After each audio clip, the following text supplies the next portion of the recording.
দুর্নীতি আর এবার রেশন দুর্নীতি, তাতে যুক্ত আরো প্রভাবশালী। হ্যাঁ, বড় প্রশ্নের জায়গা, কারণ রেশন দুর্নীতিতে জড়াবে আরো নেতা মন্ত্রী। ইডির তরফে দেওয়া তথ্যে শুরু হয়ে গিয়েছে জোর চর্চা। 10,000 কোটি টাকার রেশন দুর্নীতি, আদালতে দুর্নীতির হিসেব দিচ্ছে ইডি।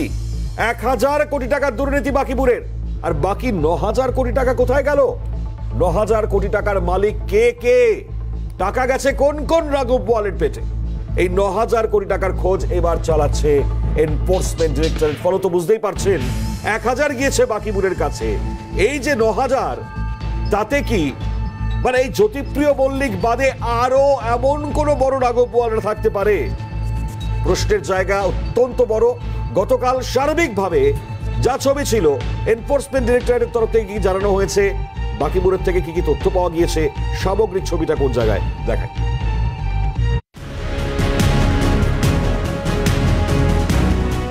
শুক্রবার রেশন বন্টন দুর্নীতি মামলায় ধৃত বাকিবুর রহমানের জামিন মামলার শুনানি ছিল ইডির বিশেষ আদালতে।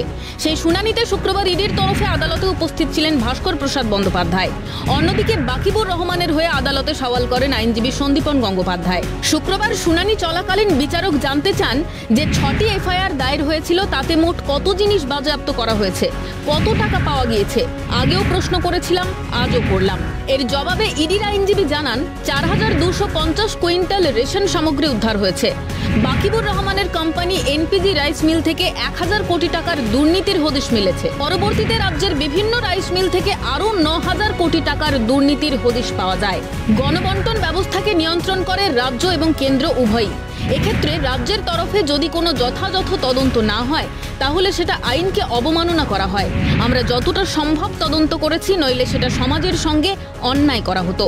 এই প্রেক্ষিতে তদন্তকারী আধিকারিকের কাছে বিচারক জানতে চান যে আপনারা এই তদন্ত কি শুধু বয়ানের ভিত্তিতে করেছেন? এর উত্তরে ইডির তদন্তকারী আধিকারিক জানান, না, তিনি জানান শর্ট সাপ্লাই হয়েছিল। এই রেশন দুর্নীতি কাণ্ডের মূল চক্রী বাকিবুর রহমান। রেশন বন্টনের ক্ষেত্রে কেন্দ্র এবং রাজ্যের উভয়েরই ভূমিকা রয়েছে।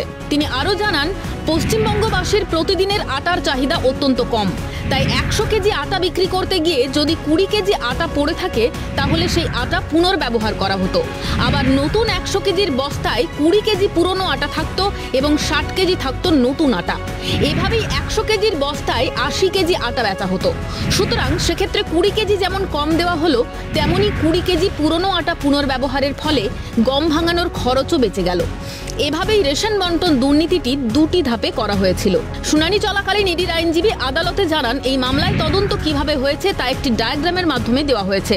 দুর্নীতিটি ধাপে ধাপে হয়েছে। আগামী 26শে জুন এই মামলার পরবর্তী শুনানি। ওই দিন ইডিকে এই সংক্রান্ত মামলার জবাব লিখিত আকারে আদালতে জমা দিতে হবে। এদিন বাকিবুর রহমানের মামলা শুনানির ক্ষেত্রে ইডির আইনজীবী যে বিষয়গুলি তুলে ধরেন, সেক্ষেত্রে তিনি জানান যে মোট এখনো পর্যন্ত 10,000 কোটি টাকার দুর্নীতি হয়েছে রেশন বন্টন দুর্নীতির ক্ষেত্রে, এবং তার মধ্যে মোট 1,000 কোটি টাকা বাকিবুর রহমানের কোম্পানি এনপিজি রাইস মিল থেকে হয়েছে, এবং তার পাশাপাশি 9,000 কোটি টাকার দুর্নীতি রাজ্যের অন্যান্য যে রাইস মিলগুলি রয়েছে সেই রাইস মিল থেকে হয়েছে।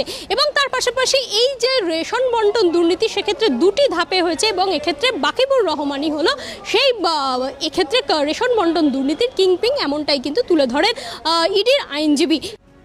মামলার পরবর্তী শুনানিতে আদালত কি নির্দেশ দেয়, সেটাই এখন দেখার। ক্যামেরা সায়ন চক্রবর্তীর সঙ্গে অদ্রিজা ঘোষ, ক্যালকাটা নিউজ, কলকাতা। অর্থাৎ বুঝতেই পারছেন এখন পরিস্থিতি যে জায়গায় গিয়েছে, খুব তাৎপর্যপূর্ণভাবে বাকিবুরকে জেরা করেই অবশ্যই মন্ত্রী জ্যোতিপ্রিয় মল্লিকের নাম সামনে আসে। এই মুহূর্তে তিনি বিচারাধীন বন্দী।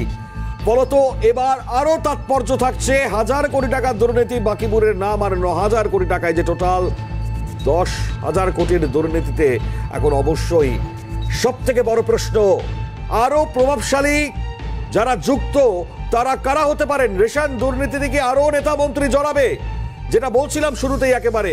আর অবশ্যই আমরা এ বিষয়ে চর্চায় যাওয়ার চেষ্টা করব। অত্যন্ত লজ্জার, কারণ রাজ্যে এই ব্যাপক দুর্নীতিতে একজন মন্ত্রী পর্যন্ত জড়িয়ে গিয়েছেন, এবং সেই মন্ত্রীর জড়ানো তো আজকের নতুন খবর নয়, কিন্তু আগামী সময় যে আরো কারা কারা জড়িয়ে পড়বেন, এখন সেটাই সব থেকে বড় দেখার বিষয়।